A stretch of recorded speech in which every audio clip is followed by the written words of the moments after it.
Hi, my name is Julio Rivera. I'm an activist, journalist, adventurer, veteran, television presenter, and businessman. I've covered many of the major historical events going on around the world over the past several years, and after watching regime changes, conflict, and historic elections globally, I've come to the conclusion that the most underreported crisis in the world today can be defined in only one word: malware. That's why I've decided to dedicate my time to educating people everywhere and exposing the dangers that exist on the devices that we've become tethered to and depend on for so many reasons in our day-to-day life. Welcome to This Week in Malware.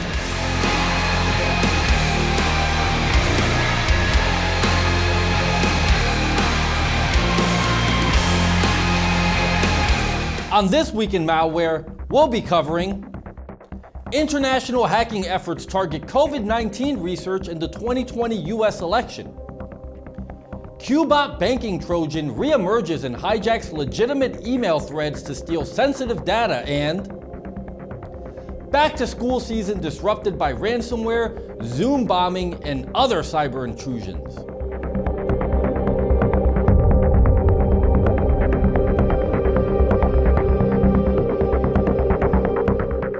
Reports in summer of 2020 indicated that Russia attempted to steal COVID-19 vaccine research from facilities in the US, UK, and Canada.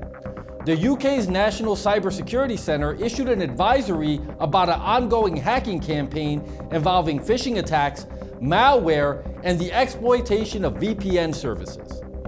These attacks have been blamed on Ep24 or Cozy Bear, which has been tied to the Russian government. Previously, the group has been accused of hacking into the Democratic National Committee during the 2016 election cycle. The advisory explains that the group has been scamming their victims' computer networks for publicly known vulnerabilities and exploiting them. The hacks rely heavily on attacking VPN software from Citrix, Pulse, and Fortinet, in addition to utilizing phishing attacks. Once the hackers gain access to the victim's network, they install malware strains including Wellmess and Wellmail.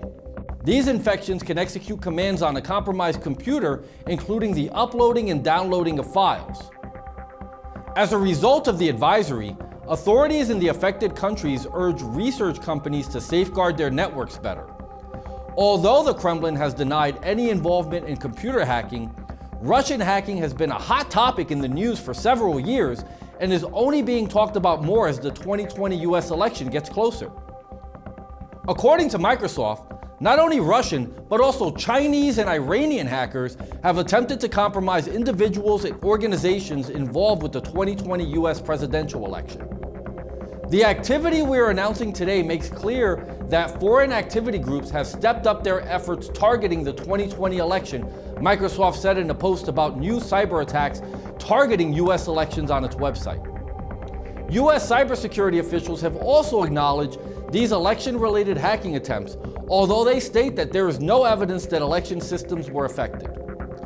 It is important to highlight that none are involved in maintaining or operating voting infrastructure, and there was no identified impact on election systems. Chris Krebs, director of the Department of Homeland Security, Cybersecurity and Infrastructure Security Agency, told CNN in August of 2020. Although there has not been any recognized impact on election systems as of yet, there are a plethora of other disturbances that carry political implications as a result of these targeted foreign attacks against the US. Russia. Russian military intelligence hackers Fancy Bear have targeted consultants working with both Republicans and Democrats, as well as national and state party groups in the US and other organizations, including think tanks like the German Marshall Fund of America. According to Sidney Simon, spokesperson with the German Marshall Fund, this campaign, which has affected more than 200 organizations in total, are directly or indirectly affiliated with the upcoming US election, as well as political and policy organizations in Europe. China. Chinese hackers have targeted the Biden campaign through email accounts belonging to people associated with the campaign, according to Microsoft. The group has also targeted at least one prominent individual formerly associated with the Trump administration, according to Microsoft. The hackers have also targeted universities, academics, and think tanks, including the Atlantic Council. In all, Microsoft says that it had detected thousands of attacks from hacking group Zirconium between March of 2020 and September of 2020, resulting in nearly 150 compromises. Iran. Microsoft states that the Iranian hacking group Phosphorus unsuccessfully attempted to log into the accounts of administration officials and Donald J. Trump for President campaign staff between May and June of 2020. With the hacking attempts and the subsequent investigations to continue relating to the November 2020 election, we may not learn the level to which the results may have been compromised until early in 2021.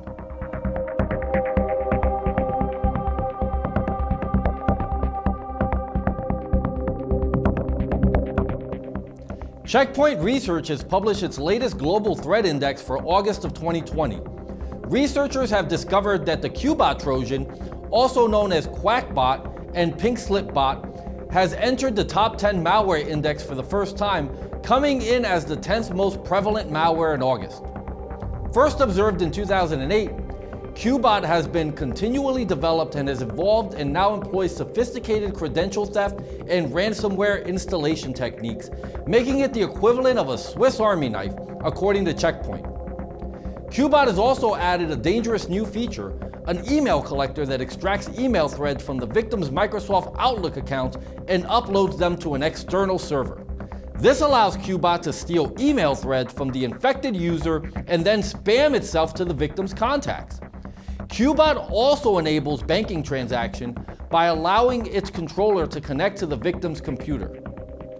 Checkpoint found several campaigns using Qbot between March and August of 2020, including Qbot being distributed via the Emotet Trojan. This campaign affected 5% of organizations worldwide in July of 2020. Threat actors are always looking at ways to update existing proven forms of malware, and they have clearly been investing heavily in Qbot's development to enable data theft on a massive scale from organizations and individuals.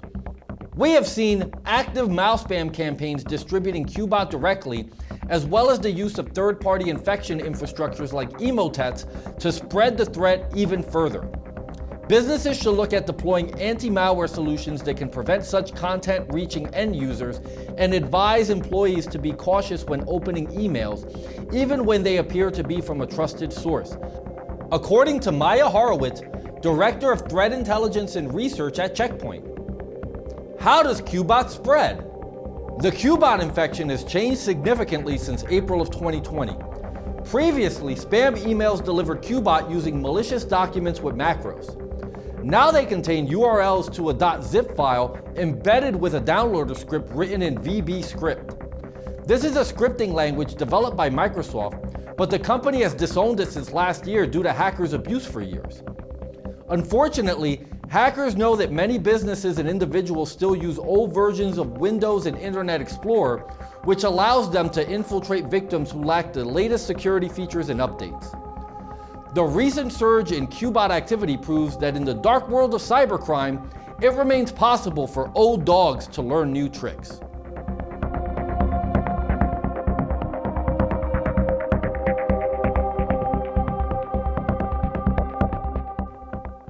As a result of cyber attacks, several school systems have had to delay the new school year. In September of 2020, attacks in Hartford, Connecticut, and Clark County, Nevada forced postponement, and security experts say that this is just the beginning as more students head back to the classroom. Hartford's ransomware attack caused an outage of several systems, including the software that delivers real-time information on bus routes. That led school leaders to delay the first day of classes. According to Heather Pawnette, Senior Vice President of Product Management at Untangle, in 2020, schools are facing more complex cyber threats as the need for data, monitoring, and contact tracing become key factors in students returning to in-person classes. The other side of the coin is that many schools are beginning the year remotely, meaning that students will have longer periods of time where they are connected to the internet and being a possible point of access. Managing student data and network access will be essential in both cases. Global cybersecurity software provider Armor has also identified 17 US school districts and colleges that encompass 284 schools that have been victimized by ransomware between January 1st and April 8th of 2020. Of the 17 school districts victimized, 15 have not disclosed whether or not they paid the ransom, while 2 refused to pay.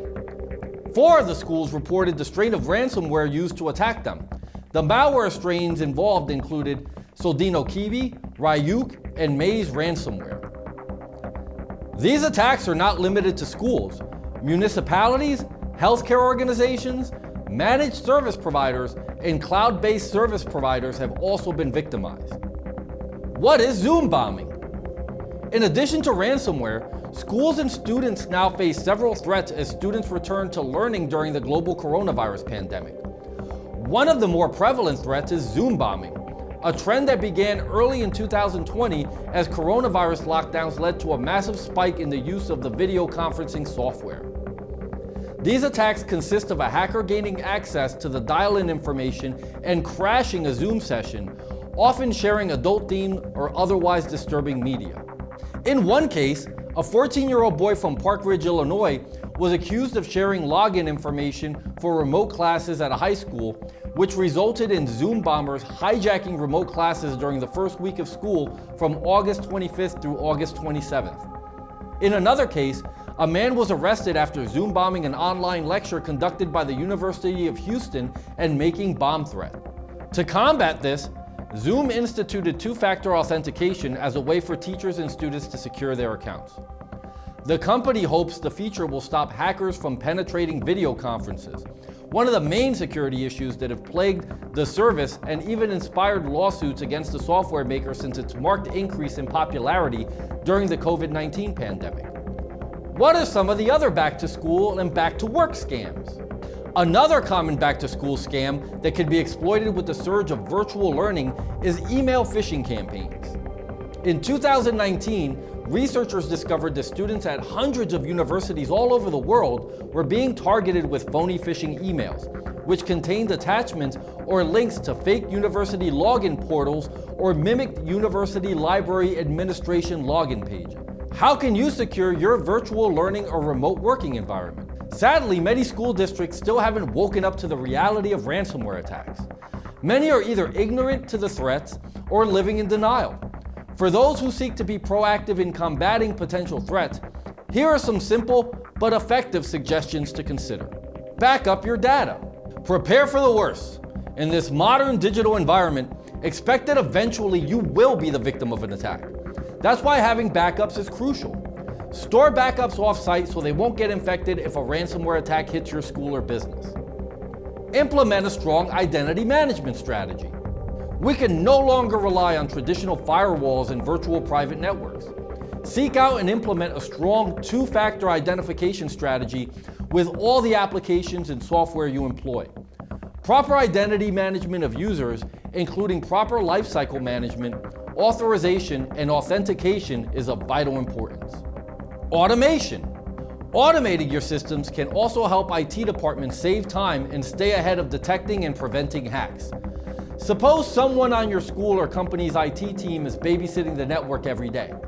In that case, you're going to miss the times that parents, students, or private employees have access issues or want to experiment with new applications or tools.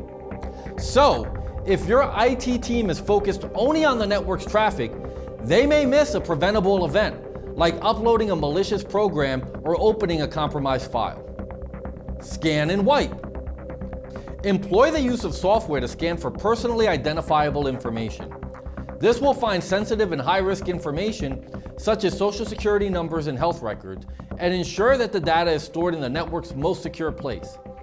IT teams can also utilize tools that identify misconfigurations and vulnerabilities. As more companies and school districts distribute devices to students and employees, they'll need a remote wipe mechanism, perhaps a program that comes with mobile device management solution. Remote wipe software tracks where devices are and erases the data stored on those devices remotely if they're stolen or lost. You know, as I think about the dangers that exist online, not unlike the subjects we learned about in this video, I know I feel a lot better having an anti-malware program like SpyHunter installed in my PC, providing me the protection I need against malware, and I think you should too. SpyHunter 5's strongest features are found in its malware repair capabilities. SpyHunter 5's remediation algorithms dive deep into your system to remove and address complex malware issues affecting PCs today. While many anti-malware products only flag and quarantine malware and ultimately fail to fully remediate the root problem, the SpyHunter 5 remediation algorithm detects, quarantines, and programmatically repairs malware problems on your PC. SpyHunter 5 is a powerful PC utility that repairs malware threats in many cases where other competing anti-malware and antivirus programs may fail. To detect and remove malware for free, go to enigmasoftware.com and download SpyHunter today. Thanks for watching.